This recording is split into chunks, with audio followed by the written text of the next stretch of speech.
Hello everyone, welcome back. Today we have here something that I have never ever covered on my channel, a brand I mean. But before we go into that, let me thank my friend Steve from SUV Steve for providing me this and other 3 models. I think Steve went a bit crazy lately on AliExpress buying all sorts of models, and I've borrowed 3 models from him to do some unboxing. So this hasn't been opened yet. I have no clue. I know what the model is, but I have no clue what specs and what colour is this model. But before we dwell too much on the model, let's unbox it first.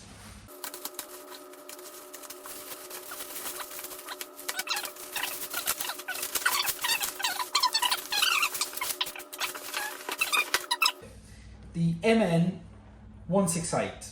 You've got the standard or the pro version.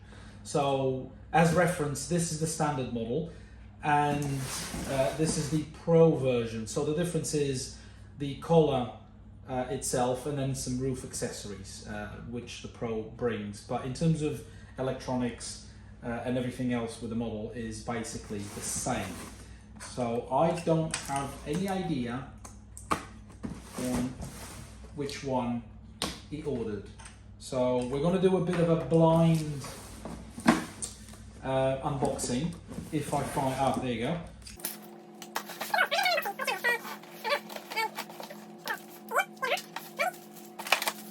Comes with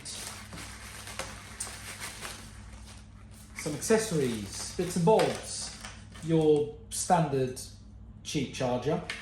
Note that it is like one of them MN WPL type of charger plugs. These are the mirrors, the screen wipers, and other bits and bobs that you have to fit yourself. And then, okay, so it comes with a little instruction manual on the pro version on how to fit and how to fit the other bits and bobs as well. It comes with your logos, Range Rover. By the way, this is a fully licensed 1970s Range Rover. Okay, I have no clue. I don't know how to read Mandarin, so no clue what this is. And a sheet of stickers, again licensed, because this is a licensed model. We've got licensed stickers. Right, pull it out and see. Take the box out of the way. So clearly, this is the blue version. Let's take this out of the way a little bit. Pick the model out, and the radial. I'll take the a little bit out of the way. I like the fact that, you know, we are quite quick to criticize these cheaper brands like MN or WPL. But one thing that I actually noticed and watching a lot of other reviews is that they actually come well wrapped and well packed, to be honest. So I'm not sure if they are that cheap. As in cheapness, brand cheapness, I mean. 1/12 scale, and out of comparison, you've got a 1/12 scale Suzuki Jimny from FMS. Sorry, but it's just, I'm baffled. I am baffled with brands scaling radio controlled vehicles. I am to the point that I have quit in terms of trying to measure. It's like whatever, you know, anyone can put whatever on their box, 112, 118, whatever, and then just get away with everything. So it's just out of comparison, they really don't look the same size at all.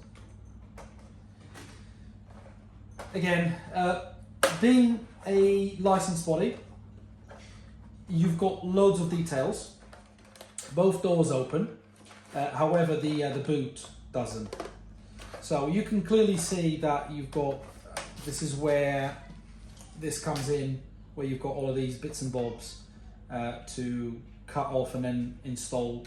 This is not the Pro version, and you can see the holes on the roof that you use to put the Pro version accessories on, such as I've shown on the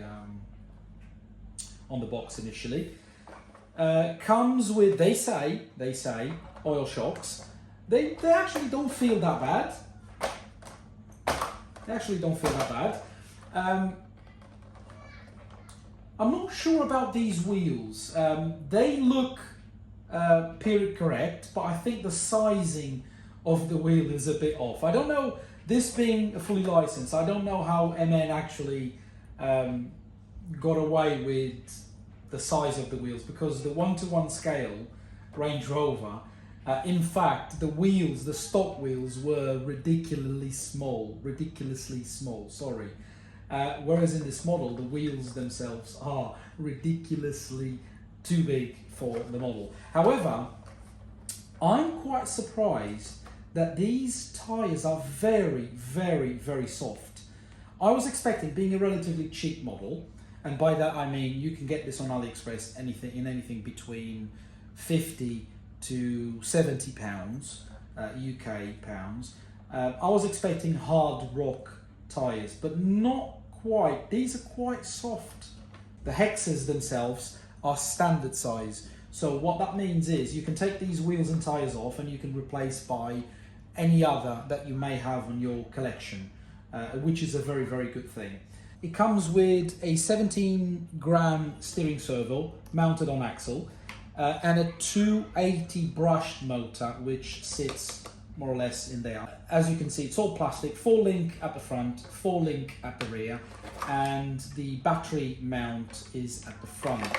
You can see the plug there, and it leads straight to the ESC, and it comes with this 7.4 volt Li-on battery. So this is a 1200 milliamp battery, so it should be enough for half an hour to 45 minutes of fun. Speaking of electronics, they sit more or less underneath there, and it's quite refreshing because these come with a separate receiver and ESC. It's your standard MN radio. You've got your steering and throttle settings there, and you've got I can't remember now what they call, but it's an electronic first and second gear, but it's more like you change your modulation between slow and slightly quicker, and that's the button you do that. So it mimics a 2-speed gearbox, but in reality it's not a mechanic 2-speed gearbox, a simple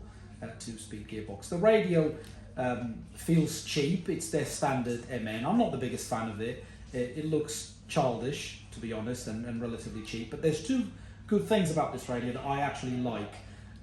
Foam grip, foam wheel, and it has a thumb grip there. As I mentioned, these are oil shocks, and to be honest, it's quite refreshing to see that the shocks are actually made of metal. They feel okay, they're not the poshest ones, but then again, you wouldn't expect that for this price range. The hex is your standard hex size, and they're portal axles. So as you can see, standard hex size. Any wheel with a standard hex size, you can change them. So you don't necessarily need to keep these, which is quite a good thing, because many of the cheaper brands, for whatever reason, make their own hex sizes, and it's a nightmare to try and change wheels and tires. So that is a very good thing from MN. We'll turn on the radio, plug the battery in, and see how good or bad the electronics are, including the low speed modulations. That's where the on and off switch is, underneath the plastic body. As you can see, comes with a light kit, and that includes the rear, which is quite refreshing to see that the rear has standard lights rather than just reverse lights. Okay, so he has brake lights. He doesn't have any reverse lights, which is okay. You can live with that. Let's see the front ones. Okay, let's. It comes with the indicators. Okay. I was hoping you wouldn't come with indicators, but it does come with the indicators. You have the whining that comes from the ESC. However, the low-end modulation is actually quite good, to be honest. It's just the bloody noise. I'm not the biggest fan of the noise. I think there's something for MN to improve. But the modulation itself is actually quite good. Just look at that.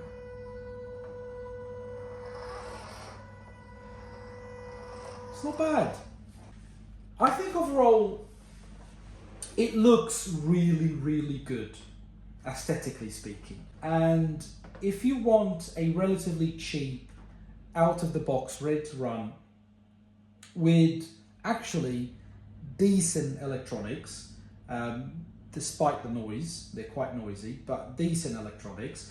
And if you're thinking about gifting your child one of these, either for going out there in the woodland and having a bit of fun, or if you want to introduce your children to the RC world, look no further. See what Bonnie makes of the MN168.